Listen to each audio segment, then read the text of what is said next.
اعوذ باللہ من الشیطان الرجیم بسم اللہ الرحمن الرحیم والعصر ان الانسان لفی خسر الا الذین آمنوا وعملوا الصالحات وتواصوا بالحق وتواصوا بالصبر صلوات پر محمد وعلی محمد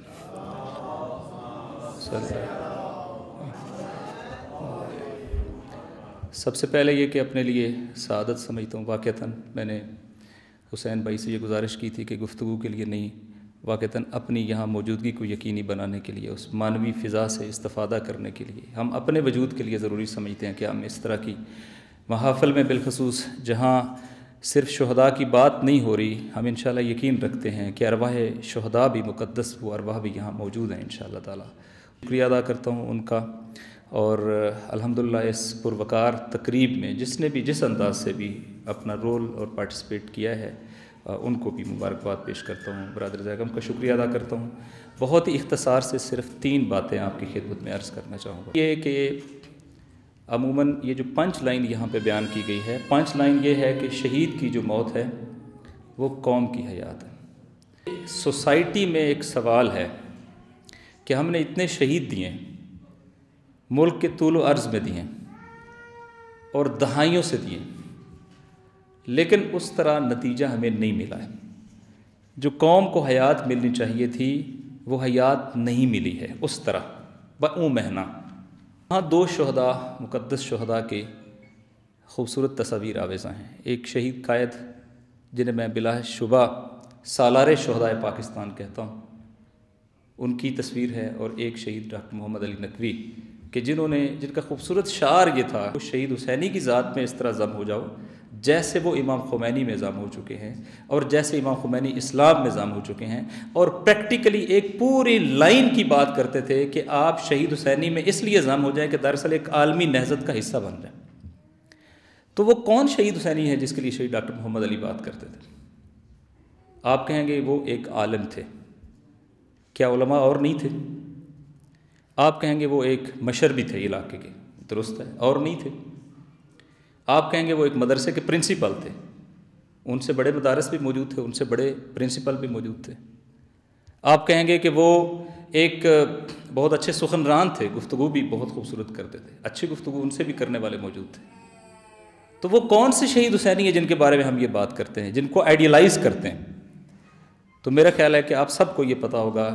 کہ وہ ان سب سے اوپر شہید کی یہ ساری کوالٹیز تھیں، لیکن ان سے اوپر ایک کوالٹی تھی کہ جس کوالٹی کی بنیاد پر امام خمینی جیسی ہستی نے شہید کے بارے میں کہا کہ میں وصیت کرتا ہوں کہ اس شہید کے افکار کو زندہ رکھیں، اور وہ شہید کی کوالٹی کیا تھی کہ شہید پاکستان کے طول و عرض میں آپ ابھی گئے ہیں 67 اضلاع کے اندر۔ مجھے مجلس وحدت کے مسئولیت ملے ہوئے مثلا 2009 سے لے کے اب تک کوئی ایک دن بھی نہیں ہے شاید جس میں ہم نے فعالیت نہ کی ہو۔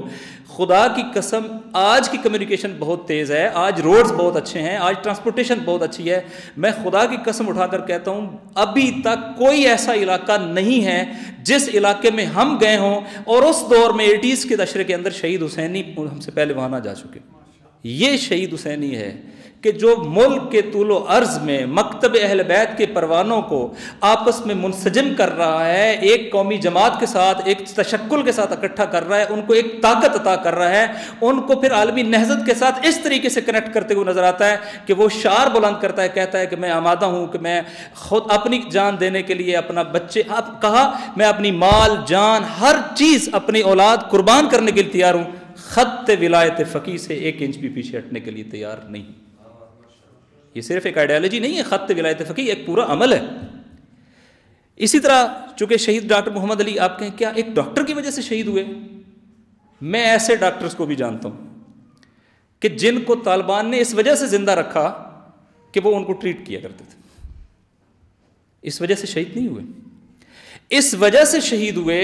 کہ شہید ڈاکٹر محمد علی نقوی اپنے وجود کے ذریعے، اپنے عمل کے ذریعے، اپنی فعالیت کے ذریعے جیسا کہ شہید باقر الصدر نے کہا تھا نا کہ کسی شخص کی ارزش کیا ہے، ویلیو کیا ہے، تو کہا ویلیو یہ ہے کہ جو شخص اپنے علم سے، اپنے عمل سے، اپنی فعالیت سے، اپنے وجود سے اپنی قوم اور ملت کو کیا عطا کرتا ہے، یہی اس کی ارزش ہے۔ تو جب ہم دیکھیں کہ شہید ڈاکٹر محمد علی نقوی نے اپنی وجود سے، اپنی فعالیت سے، میدان میں موجودگی سے پاکستان کے اندر جو اجتماعی رول پلے کیا ہے، وہ رول اتنا بڑا تھا، دشمن اس نتیجے پر پہنچا کہ اسے یہ لگا کہ اگر یہ شخص اور زندہ رہے گا تو وہ بدترین ناکامی سے دوچار ہوں گے۔ دشمن نے ان کو رستے سے ہٹانے کی جدوجہد کی اور وہ بظاہر ان کو رستے سے ہٹانے میں کامیاب ہو گئے، لیکن ان کا پیغام آج بھی زندہ ہے اور ہمیں گائیڈ کر رہا ہے۔ میدان میں رہنا ہے، عالمی استعمار کے مقابلے میں بھی، مقامی استعمار کے مقابلے میں بھی اور ریجنل استعمار کے مقابلے میں بھی۔ ہم دونوں چیزوں کو جمع کریں تو نتیجہ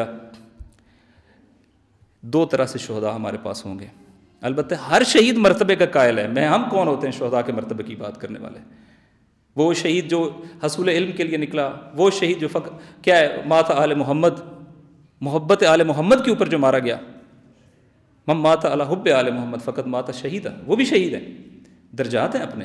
لیکن فرق ہے، ایک وہ شہید ہیں کہ راہ چلتے ہوئے سکور پورا کرنے کے لیے مسجد پہ حملے میں، امام بارگاہ پہ حملے پہ، کسی عزاداری کے اجتماع پہ حملے میں شہید ہو گئے۔ اگرچہ ان کا بھی مقام ہے، چونکہ عزاداری میں جانا بھی عام بات نہیں ہے، شیعہ مسجد میں جانا بھی عام بات نہیں ہے، وہ اپنا مقام ہے، لیکن یہ جو دو ہستیاں نا، ان کا مقام بہت بلند اور فرق کرتا ہے، اس لیے کہ یہ اس وجہ سے نہیں مارے گئے، یہ اس وجہ سے شہید ہوئے، دشمن نے یہ سمجھا کہ ان کو رستے سے ہٹائے بغیر کوئی چارہ نہیں ہے۔ اور مجھے یاد آ رہا ہے کہ ایک وقت میں ایک شخص کے بارے میں والی شام کے امیر نے یہ وعدہ کیا، عہد کیا کہ اگر مجھے کبھی اقتدار ملا نا، میں اس شخص کو رستے سے ہٹاؤں گا۔ اس ہستی کا نام جو ہے وہ جب ان کو ایک مرتبہ گرفتار کرنے میں کامیاب ہوئے اور مولا کی شہادت کے بعد وہ گرفتار کر کے ان کو قصر سبز میں لایا گیا، اور قصر سبز میں جب ان کو لایا گیا اور لا کے ان کے ساتھ ایک کنورسیشن کی گئی، اور وہ کنورسیشن بھی بڑی خوبصورت ہے، اور اس کنورسیشن میں ان کو کہا کہ کیا آج بھی علی کی محبت تمہارے دل میں اسی طرح موجزن ہے؟ تو کہا کہ علی کی محبت ایسی چیز نہیں ہے جسے کوئی دنیا دار ہمارے دلوں سے نکال سکے۔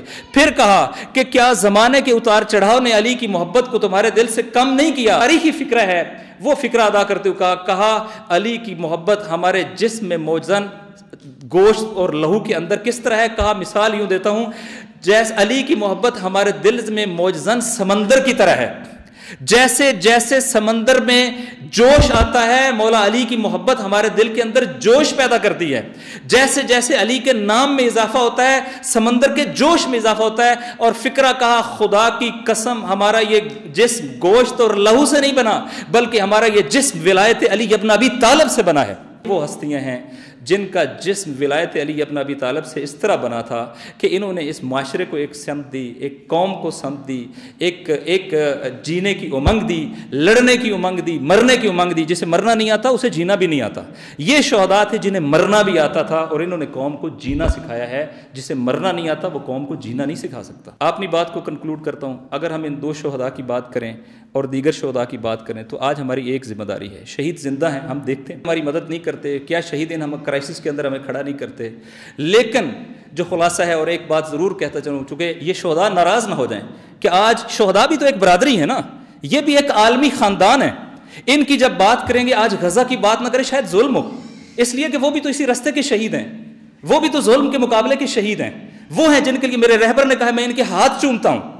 لیکن ان کو بھی آج جو کامیابی حاصل ہوئی ہے، چونکہ بات سارے موضوع پہ نہیں ہو سکتی، ان کو بھی جو کامیابی حاصل ہوئی ہے وہ اس وقت ہوئی ہے جب کربلا والوں نے ان کا ہاتھ پکڑا ہے، حزب اللہ نے ان کے ہاتھوں میں ہاتھ ڈالا ہے، اور جب حسین ابن علی نے ان کو ماننے والوں نے ان کو سکھایا ہے کہ کیسے وقت کی کربلا میں کھڑا ہوا جاتا ہے، کیسے بدترین دشمن کے مقابلے میں مظلومیت کو ہتھیار بنایا جاتا ہے، اور کیسے حوصلوں کے ساتھ توکل اور توسل کے ہتھیار کے ساتھ آپ بدترین دشمن کو شکست دے سکتے ہیں۔ حماس نے آج جو شکست دی ہے وہ حزب اللہ کے اس درس کا نتیجہ ہے کہ آج حماس کے اور فلسطینیوں کے اندر بھی یہ ڈیبیٹ شروع ہو گئی ہے، اگر ہمارے بیٹے جناب علی اصغر سے قیمتی نہیں ہیں، اگر ہماری جانیں جناب علی اکبر سے قیمتی نہیں ہیں، اگر ہمارے پردے سیدہ سلام اللہ علیہ سے قیمتی نہیں ہیں، اگر وہ ہستیاں اسلام پہ قربان ہو سکتی ہیں تو ہم سارے بھی اسلام پہ قربان ہو سکتے ہیں۔ اگر یہ درس ہے تو آج شہید فاؤنڈیشن جو ہمارے سروں کا تاج ہے، یقین کریں ہماری عزت ہے، ہماری آبرو ہے، چونکہ شہداء کی فیملیز ہماری آبرو ہیں، انہوں نے ہماری آبرو کو حفظ کیا ہے، انہوں نے ان کی عزت کو مینٹین رکھا ہے، انہوں نے ان کے بچوں کو، ان کی فیملیز کو کھڑا کیا ہے، یہ ہمارے لیے، ہم ان کو سلام پیش کرتے ہیں، ہر لحاظ سے ان کے ساتھ ہیں، اور یہ دوست جانتے ہیں کہ ساتھ ہیں۔ لیکن یہ ضرور کہنا چاہوں گا کہ انشاءاللہ ہم نے یہ جو بہت سارے شاید شہداء کی فیملیز ایسی ہوں گی جنہیں اس کیفیت کا اس طرح اندازہ نہیں ہوگا، ہم نے ان دونوں شہداء کو جب ماڈل سمجھیں گے تو ہم نے اپنی نسلوں کو وہاں لے کے آنا ہے، ہم ایک آگاہ شہید کے بچے بنے۔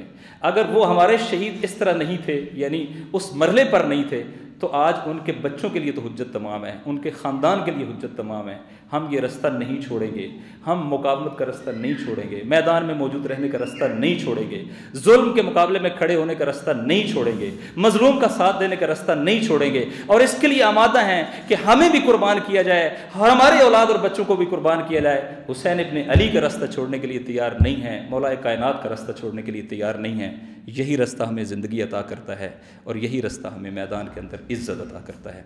آپ کا شہید فاؤنڈیشن